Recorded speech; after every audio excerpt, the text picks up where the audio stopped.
우리가 읽은 9절부터 10절에서 사도 바울은 그리스도 안에 하나님의 모든 것이 있다. 다시 말하면 하나님을 알기 위해서 거짓 교사들이 말하고 있는 헛된 말이나 거짓 철학에 속을 이유가 없다는 거예요. 그런 거 아무런 의미가 없다는 겁니다.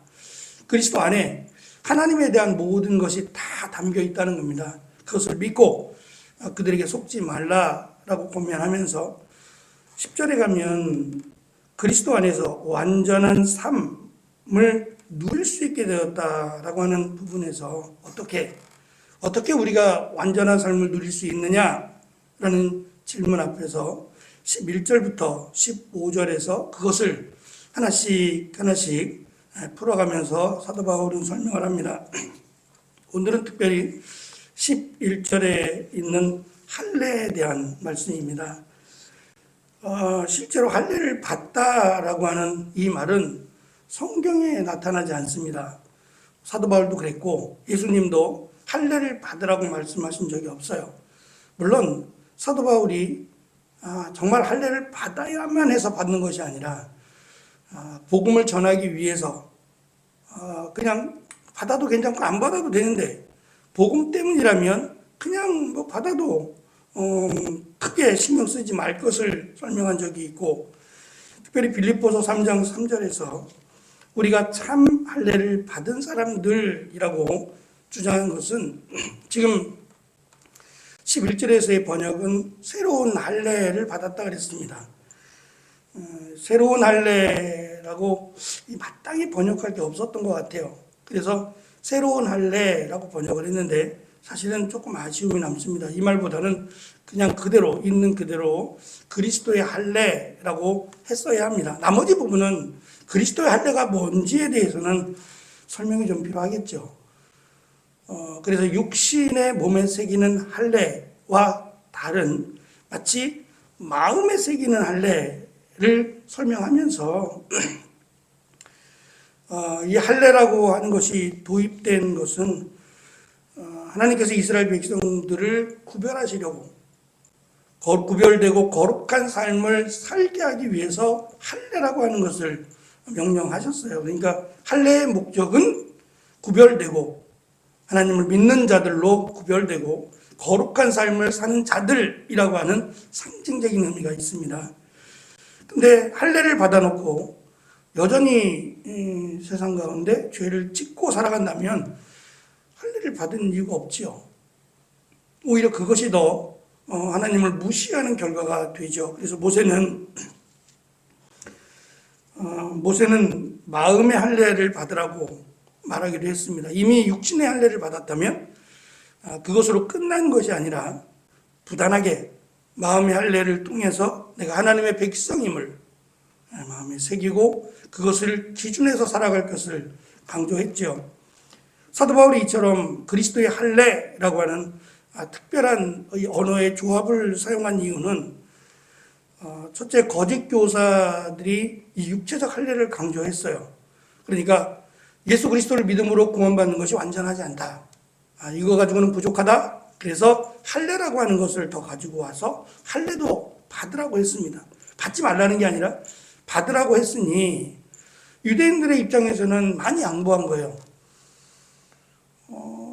자기들만 하나님의 백성으로 할례를 받아야 되는 백성이라고 생각했는데 내려놓고 너희들도 할례를 받아도 돼 라고 마치 허락한 것처럼, 그래서 그리스도를 믿음으로 구원받는 것이 부족하기 때문에 이 육체적인 할례도 더불어서 몸에 행해야 된다라는 것을 강조했기 때문에 거짓 교사들의 헛된 교훈을 직접 반박하기 위해서 이 표현을 사용했던 겁니다.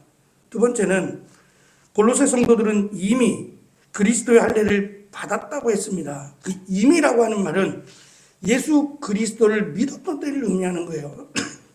모두가 동일하진 않습니다. 모두가 동일하진 않지만 골로새 성도들이라고 하는 말이 강조하는 것처럼 예수 그리스도를 믿은 성도들이라면 이미 그때부터 할례를 받은 겁니다. 육신적인 할례는 받지 않았지만 이 마음의 할례를 그때 받았기 때문에 굳이 육체적인 할례를 받지 않아도 된다라고 하는 것을 강조한 겁니다. 그리스도의 할례라고 하는 것은 그리스도 예수를 믿음으로 새로운 피조물이 된 성도라면 거룩한 삶을 살기 위해 노력하는 것이 마땅합니다. 이것이 그리스도의 할례를 받은 증거입니다. 사도 바울은 믿지 않는 자들에게 하는 말이 아니라 믿는 자들, 성도들에게 하는 말입니다. 죄와 싸우라고요. 예수 그리스도를 믿음으로 죄와 싸워야 할 게 더 많아졌어요. 믿기 전에는 나만 잘하고 살면 돼요. 근데 예수 그리스도를 믿음으로 나만 잘하는 게 아니라 함께 잘하고 더불어서 세워가야 되는 각기 몸의 지체로서 건강하게 말씀 가운데 잘 살아갈 수 있도록 도와야 될 사명이 있어요. 그래서 이 그리스도의 몸된 교회 또는 지체들이 부딪히거나 교회들이 지금 고린도 전서에 있는 교회가 그래요. 대표적인 교회인데 자기들이 잘났다고 자기들이 더 하나님의 사랑을 받았다고 티격태격거리며 뭐 부자는 부자대로 가난한 사람은 가난한 사람대로 각자들 모임을 만들어서 교회 안에 또 다른 교회들을 만들어내는 거기에 대해서 성령의 은사를 허락하지 않을 것을 단호하게 설명한 것처럼 결국 하나님의 능력, 하나님의 은사는 말씀대로 나를 죽이고 그리스도의 사랑을 드러내는 자에게 개인적으로 뿐만 아니라 교회에도 임하는 하나님의 축복임을 우리는 기억해야 됩니다. 특별히 이 부분이 중요한 것은 지금 그리스도의 할례를 특별히 강조했고 이 그리스도의 할례를 받은 자가 즉 마음의 할례를 받은 자가 12절에 보면 세례를 베풀어야 된다는 설명입니다. 저는 이 순서가 맞다고 봅니다. 예수 그리스도를 온전히 믿고 그가 상징적으로는 그리스도의 할례라고 말하지만 정말 예수 그리스도를 믿고 죄와 싸우며 그리스도의 말씀대로 살아가려고 하는 자에게 세례가 임해야 된다는 겁니다.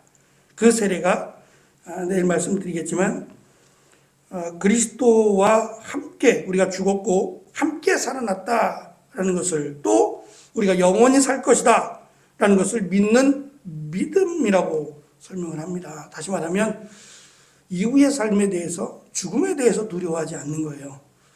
세상은 죽으면 끝난다고 생각을 합니다. 끝난다고 생각하고 그 기준에 맞춰서 살아갑니다. 근데 그 기준이 잘못되어 있다면 그것이 아니라 영원한 생명 또는 영원한 심판이라는 것이 정말 말씀대로 있다면 그것을 믿는다면 분명 다른 삶을 살게 될 겁니다. 그것이 성도들이고 그리스도의 할례를 받은 자라고 바울은 설명하고 있는 겁니다. 특별히 3장 9절에서 바울은 그리스도의 할례를 받은 자는 옛사람을 벗어버려야 함을 강조합니다. 거짓 교사들은 육체를 억압하기 위해서 엄격하고 까다로운 규칙들을 지켜야 한다라고 주장하지만 그게 오히려 더 육체를 억압하는 결과를 만들어냈습니다. 지키면 지킬수록 더 힘들죠. 더 올가매고 더 지치게 만듭니다. 예수님은 반대로 수고하고 무거운 짐진 자들아 다 내게로 오라. 내가 너희를 쉬게 하겠다고 말씀하셨어요. 결국 하나님의 역사 또 예수 그리스도의 함께하심은 예수 그리스도를 온전히 믿는 자들에게 역사하신다라는 것을 우리에게 분명하게 가르쳐 줍니다. 그리스도의 할례를 받은 자는 스스로 옛사람을 벗어버리고 거룩한 삶을 살기 위해서 부단히 노력하는 사람이라고 정의할 수 있을 겁니다. 이 말씀을 기억하고 주님이 오실 때까지 그리스도의 할례 받은 자로 거룩한 믿음의 경주를 하는 우리가 되어지기를 축원합니다. 기도하겠습니다.